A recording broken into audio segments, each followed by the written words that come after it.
In 1619, when the first Africans were brought to the British colonies by ship to Jamestown, Virginia, they held the legal status of servant.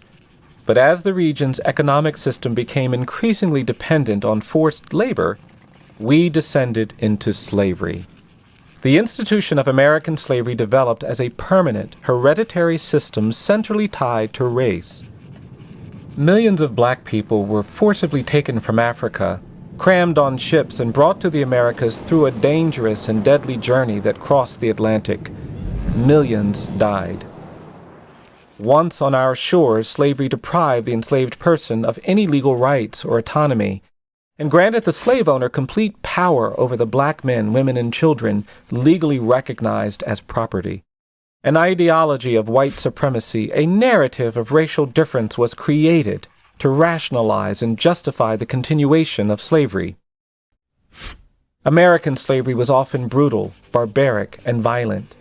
In addition to the hardship of forced labor, enslaved people were maimed or killed by slave owners as punishment for working too slowly, visiting a spouse living on another plantation, or even learning to read. Enslaved people were also sexually exploited. The United States Congress finally banned the importation of slaves from Africa in 1808. Slavery was widely considered a gross human rights violation, yet enslavement was retained and persisted. The 1808 Declaration caused the demand for slave labor to skyrocket in the Lower South, and the domestic slave trade grew to meet this demand. Between 1808 and 1860, the enslaved population of Alabama grew from less than 40,000 to more than 435,000. Slave traders chained African Americans together in couples and forced them to march hundreds of miles from the Upper South to the Lower South. Steamboats carried slaves along the Alabama River. Rail routes constructed with slave labor brought hundreds of enslaved people to Montgomery, Alabama every day, turning the city into one of the largest slave trading communities in the United States. Enslaved people would be paraded up Commerce Street to slave warehouses and slave depots. The city's slave market was at the Artesian Basin, now known as Court Square. Enslaved people of all ages were auctioned along with livestock, standing in line to be inspected. Public posters advertising the sale of slaves included gender, age, skill, complexion, owner's name, and price.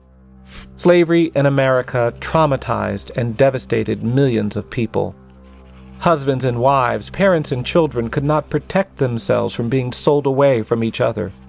Enslaved families were separated at an owner's or auctioneer's whim, never to see each other again. The domestic slave trade separated nearly half of all enslaved people from their spouses and parents. In 1833, the Alabama legislature banned free black people from residing in the state, meaning that enslavement was the only legally authorized status for African Americans. Even as the Civil War raged, slave trading in Montgomery flourished well into the mid-1860s. After the Confederacy's surrender in 1865, Congress passed the 13th Amendment, which prohibited slavery nationwide except as a punishment for crime. But in many former slave states, slavery did not end. It simply evolved.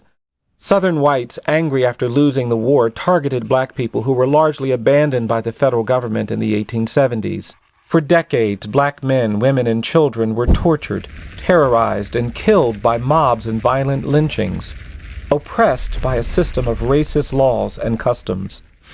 For another 100 years, black people were racially segregated, denied the right to vote, education, and basic dignity. They were humiliated, beaten, or killed for minor offenses or for protesting.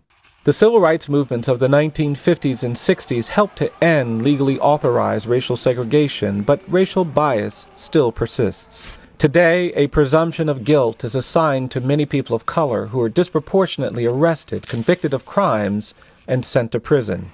African Americans are 6 times more likely to be sentenced to prison for the same crime as a white person. 1 in 3 black males born today can expect to spend time in prison during his lifetime. Police violence against black people is so epidemic that civil rights demonstrations have shut down cities across the U.S. as thousands of people march to protest police brutality. Many states celebrate the era of slavery with Confederate holidays and by honoring the defenders and architects of slavery while ignoring the history of enslavement. The Equal Justice Initiative believes that racial bias remains a serious problem and is a direct and lasting legacy of American slavery and our failure to deal with the history of racial injustice. The Equal Justice Initiative seeks to foster an honest conversation about the legacy of slavery, about mass incarceration, and racial inequality and how it still affects millions of people today. We can confront and overcome bias and discrimination. Please join us in this conversation so that we can move forward together.